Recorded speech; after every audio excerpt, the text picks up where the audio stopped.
Very warm welcome to all of you. Students, now we are going to calculate current in 4 ohm resistor. We are going to calculate current in 4 ohm resistor using Thevenin's theorem. So calculate current in 4 ohm resistor using Thevenin's theorem. See, in Thevenin's theorem, there are only two steps. The first step is we're going to calculate Thevenin's voltage, VTH. Second step is you're going to calculate Thevenin's resistance, RTH. Third step is you're going to draw the equivalent circuit and calculate the load current. So we'll start the first step. So the first step is calculate VTH. So for VTH, you have to remove the load. So previously there was a 4 ohm load here. You can see there was a 4 ohm load. This 4 ohm load, I have removed the 4 ohm load. Okay, and you have to calculate the voltage across this load, that is VTH. Now, students, remember, current will not flow through 10 ohms because it's open circuit. Current will not flow through 10 ohms, it's open circuit.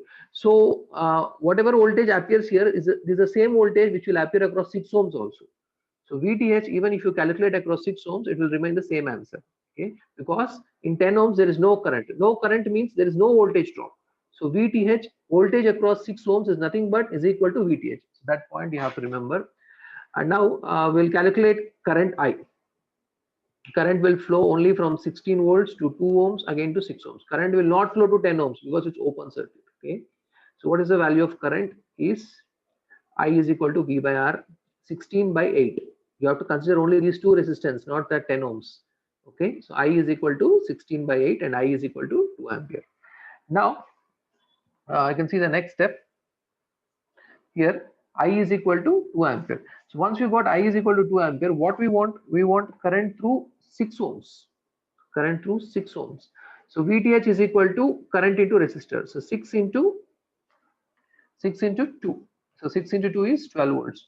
So 12 volts is the answer. Fine. So 12 volts is the answer. So how did we get this? Once again, you see here, current I is equal to 16 by 8. 16 by 8 is 2 ampere.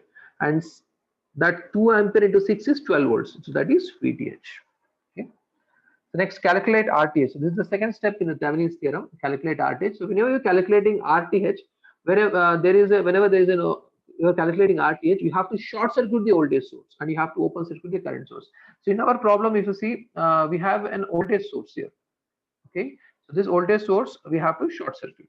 So we have short circuited the voltage source. Okay, now 2 ohm 6 ohms are in parallel. So remember, 2 ohm 6 ohms are in parallel. Why they are in parallel? See the ends. One end of 2 ohms is connected here, other end of 6 ohms is connected here. Other end of 2 ohms is connected to this point, and 6 ohms other end is also connected to this point. Therefore 2 ohm 6 ohms are in parallel. Okay, but 10 ohms is in series. Okay, so RTH is equal to 10 plus 2 into 6 by 2 plus 6 is 11.5 ohms. Next, step number 3, draw the equivalent circuit. So you have to draw the equivalent circuit, that is VTH and RTH in series. So 12 volts and 11.5 in series, connect the load. What is the load? The resistance where you have to calculate. See, they asked you to calculate current in 4 ohms. They have asked you to calculate the current in 4 ohms. That 4 ohms itself is the load. Okay. Okay, fine. So 4 ohms is the load. Now these two are in series, right? So load current IL is equal to 12 divided by 11.5 plus 4. So answer is 0.7 ampere. So this problem is very important for your external examination. Next, we'll do one more problem. This is current through 6 ohms. Calculate the current through 6 ohms using Thevenin's theorem. So 6 ohms is exactly in between. Last time the resistance was a perimeter boundaries, but now we are calculating the current in 6 ohms using Thevenin's theorem. So again, there are basically 3 steps: calculate VTH, calculate RTH, and draw the equivalent circuit. So first, calculate VTH. For calculating VTH, you are going to remove the load and calculate the open circuit voltage across the load terminals. So see here, so this is VTH. So this is the first step you have to do. The diagrams will fetch you marks. Please draw the diagrams in the examinations. Okay. Next step. Next step is, if you want to calculate the voltage drop, VTH, then you have to calculate first the voltage drop across all the elements. So that's important. So calculate voltage drop across 2 ohms, calculate voltage drop across 10 ohms, calculate voltage drop across 4 ohms first. For that, see the current. So only one current will flow. It's a single loop. We have removed here the load. Okay, it's a single loop now. Only one current will flow, and that current is I. Now see here, what is the value of I? So I is Just 1 minute. Yes.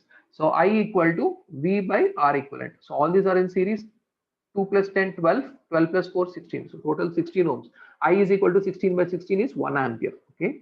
So 1 into 2 is 2 volts. 1 into 10 is 10 volts. 1 into 4 is 4 volts. Next, current is traveling this way, clockwise direction. So initially when current is entering, I kept plus, leaving minus, plus, minus, plus, minus. Okay.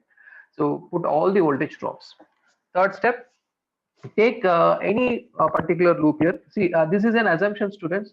Here, the yes, here you can see here this plus minus, the polarity which I gave for VTH is absolutely an assumption. You can even give minus plus also. Okay, but these things, but these polarities you have to give according to the current direction. You have taken the clockwise current direction, and we got the answer positive. 16 I is equal to 16, and I is equal to 1 ampere. Okay, so plus minus, plus minus, plus minus, and this VTH polarity is absolutely an assumption. I've kept down minus and top I've kept plus. Now I'm going to take the left side loop, this one, 16 ohm, 2 ohm, and VTH. So I'm going to draw separately 16 ohms, 2 ohms, and VTH. Okay, so I've drawn separately 16 ohms, 2 ohms, and VTH.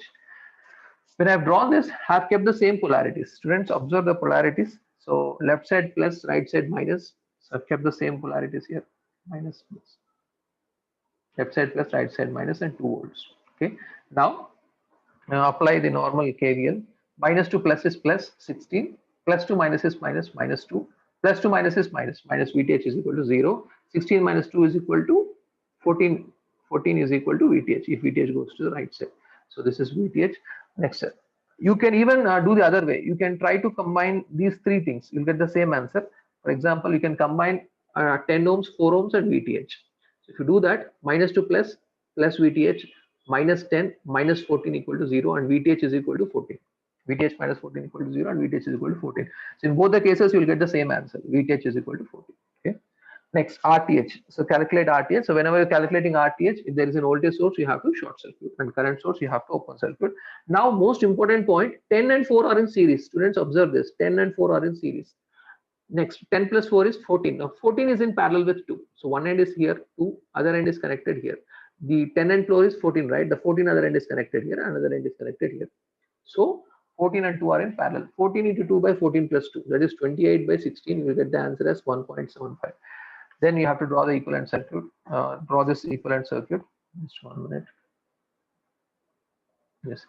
So draw this equivalent circuit. VTH and RTH are in series. So 14 volts, 1.75 are in series with RL. Now total current IL is equal to 14 divided by 1.75 plus 6. So 7.75.